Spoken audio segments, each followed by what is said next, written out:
Justin Rodhe, and I am the maker and founder of the shot put glove, otherwise known as the Rodhe Glove. Now, this comes from a time of, this was first introduced to the world in 2010 after I trained with it for 2 years, and I decided I had to make a new glove, and I made one so good that I thought the rest of the world could benefit from it. And certainly it saved my career, and it saved many other athletes' careers. Our equipment is used by the best people, the best schools, the best systems all over the world. And a lot of university coaches, we sell an entire box of gloves every year. Because the first thing they do, they got a freshman coming into college, glove up. You throw in the glove for the first month, 2 months, 3 months, because you need to adjust from the high school weight up to the 16-pound shot. And this glove shortens the learning curve. It shortens the growth curve to get your hands strong, to get your shoulders strong, your body strong at throwing the 16-pound ball. Okay, so if you are graduating high school, looking to throw in college, or if you are really talented middle school, looking to transition to the 12-pound ball early, this is a tool that will help you shorten those growth curves. Another benefit to the glove is when the ball is in here, okay, first of all, it forces you to use your fingers correctly, because you can't, with this glove on, you can't just grip the ball, right? You have to have an open hand when using the glove. A lot of people they don't throw with an open hand. They don't rest it on those knuckles and just have the fingers in contact. This forces you to do that. Also, when you're throwing, okay, and we all know it's important to keep your elbow up all the way through the full extension and release of the ball. Okay, with this glove, if your elbow drops, you're gonna feel it and it's gonna come off your hand really weird, right? And so just by seeking proper releases with the glove on, it will automatically change and improve your release technique. Okay, at least if you are a somewhat mindful thrower, throwing with the glove will change your finish, it will change your release. The glove is originally designed to aid a thrower when throwing heavy implements or when throwing outside in the cold, okay? When it comes to heavy implement training, the stress on the hand, the stress on the soft tissue is much more severe than with the competition weight. And so we wear a glove to protect that tissue from being overstrained or significantly damaged in the event of missing a throw, right? Let's say you go to release and you do something kind of weird and it comes off your fingers wrong. Well, if you're throwing 2 to 4 kilos above your competition weight, that's gonna really injure your hand. It's gonna make mincemeat of all your tendons and everything. So the glove, keep you from having a season-ending injury. So it protects the overstrain, and it protects from significant injury in the case of overweight training. Now, why would you throw overweight balls? Well, I think by now it's a pretty well adopted process that came out of using this glove, really, that's kind of changed how people mainstream training throwing. Throwing a heavy ball is like lifting in the weight room for throwing. It's like lifting at the circle for your event, okay? It gets you stronger in positions and in your technique to apply more force to your competition weight. So that's overweight training. The other thing, we talk about getting injured, okay? It will prevent you from getting a significant injury. It's still possible to be hurt while using the glove, you just won't be hurt as bad. Also, if you sustain an injury, you can use the glove in training to expedite your healing process, okay? And in the event that, let's say it's at the end of the season, you hurt your hand at your conference meet, you gotta be ready for states or something, you can throw with just the glove for 2 or 3 weeks, take it off the first time at the next championship meet, throw, you won't be fully healed, but this allows you to maintain a high level of training even though you're hurt, okay? So you can throw hard with this even though your hand's hurt.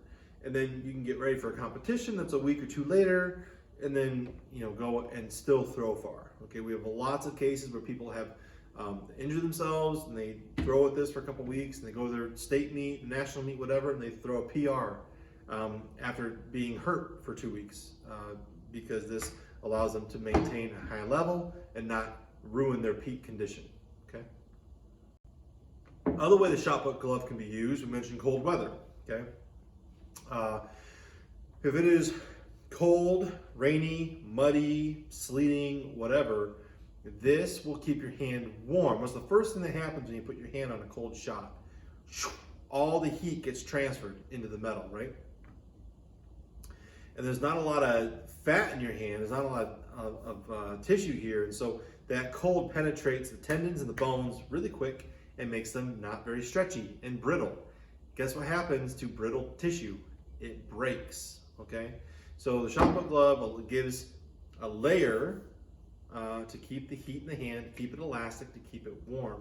Also in the wet, in the rain, in the mud, the leather, we keep it, the rough side of the leather as a contact surface because it gets very porous, and this increases the grip contact with the implement, even under wet conditions.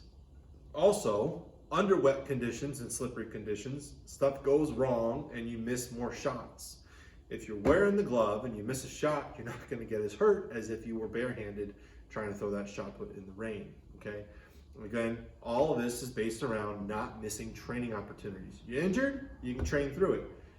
It's raining outside? Who cares? Put the glove on, we'll go out and get our training session in. You won't lose time against your competitors when you have this glove to fill in the gaps, when you have this glove to get every ounce of opportunity out of training with heavy implements. Okay, now what I'd like to do is show you proper fit and improper fits. These three here are mediums, and these are a large and a small over here.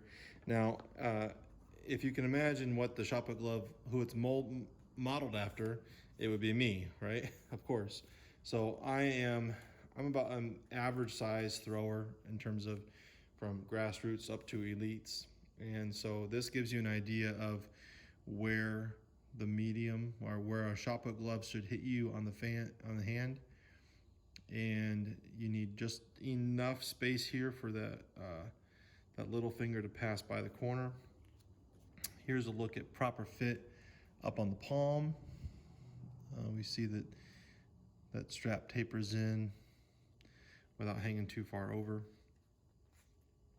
And this allows the fingers to come all the way up to the corner, and of course a split in the middle, and you see the finger just, the middle finger hovering in the opening there, okay? So that's the proper fit in the palm. Now if we head on over to the large glove, we're gonna look at something that's a bit too big on the hand. This one here, now you can see that leather is coming down over the top of these knuckles here, and we see over here that there is not a hole, that little finger is getting caught on the corner as it passes by, okay? Then we flip it over here, we see this strap is cutting into the finger here before cutting down, and we have quite a bit of overhang over here. Also that this pocket sits down into the palm of the hand. You want that pocket to be sitting up on the fingers and not coming into the palm. Okay, see that? So again, that was the large size, and this is the small, okay? Now, I don't even lace the smalls myself because my fingers don't even fit in there, but I'll try and squeeze into this one. Now, this would be the fitting of a glove that's too small. It sits way much higher off the knuckles. And we flip it over, we see that the strap is actually at finger height. Okay, it doesn't. That pocket is sitting way too high. The other thing too is when you have a smaller glove, your fingers are going to be pressed more together, and if a glove is too big, there's going to be a lot of slop in there for your fingers to spread out too much. Okay, so very important to find the right fit. Again, here is proper fit of a shot put glove. Okay, now I'm also going to show you how the glove works with our wrist supports, okay? The wrist supports that we sell are not repurposed from, like, you know, something that you would use in the gym. This is designed for throwers. So we're gonna put our glove on, right? Well, actually, here. I tell people it's always easier to thread your wrist support first, okay? Thread your wrist support like that, then put your glove on. How I prefer to do it is I like to have this metal buckle come down just under my little finger, okay? So we're gonna slip it on over the glove, like so. You always have the neoprene on the top side of the hand. And we do this so that we have a gap down here with no neoprene, okay? And this, the nylon webbing bites into the leather to keep a faster hold on that pull tab there, okay? So that's how you put the glove on. That's a proper fit. Glove on the back, wrist support here, label on palm side, strap comes down. It's caught by that nylon webbing, and you have the metal buckle here just under the little finger, okay? Now what this does, like this, is this tab. Now you see some people, they won't use our wrist wrap. They'll use another one, and then they'll fold this tab up and put the finishing wrap around, and then they'll throw like this, okay? Which is fine. The only thing is, we stitch this up to give you a pull tab for a reason, okay? And that's while you're throwing, this is gonna get pulled out a little bit, and between throws, you can grab this tab and just cinch it up a little, like ½ centimeter or so, and give yourself retention it between every single throw, okay? Everything about this rig is designed for quick and easy adjustments. And also, you got some blood pooling in the hand, you need some circulation back, you just, bam, and all the blood flows back into the hand, and it all stays generally rigged up, okay? You're not gonna have to change a whole lot. Pull this tab a little bit, and then cinch it back up, and you're ready to go for the next throw, right? When you're throwing the shot put glove, that's all you gotta do between throws. A lot of times you don't even need to do anything. Okay, you can walk around, you can pick up your shot put like this, chalky shot, whatever you need to do. And then, a little blood, okay. Strap it back up and you're ready to go, right? This system was born out of taking 10,000 plus throws a year, right? You didn't have time or energy to be messing around with your wrist wrap all the time. So that is how to do the wrist wrap and glove setup. Standard shot put gloves come in 3 sizes: small, medium, large. There is a size chart. Most women are small. Okay, if you're a female and you are looking at the size chart and you're kind of close on the numbers, you just get a small. I've met very few women who have needed a medium. And if they need a medium, it's not going to fit them proper, and they probably just need a special fit glove. Most men under 6'2" are going to be a medium. Men, if you are short, if you are 5'10" or under, and you've got small hands for a guy, you're probably going to want to go with a small, okay? If you're 6'2" or above, you're a big tall guy, you're going to be a large, right? Other than that, everything else is everybody kind of falls in there somewhere, but be mindful of the height guide as well as the hand measurements.